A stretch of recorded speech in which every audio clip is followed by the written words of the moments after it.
Hello great people, it's wonderful to meet you once again.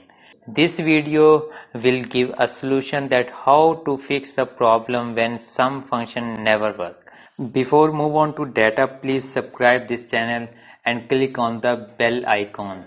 Here we have one column and we have to calculate the sum of this column.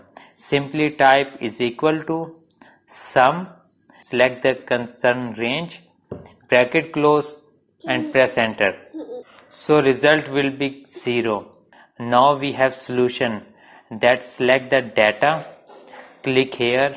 As you see here that these values are stored as text, but we have to convert into numbers. Simply click here.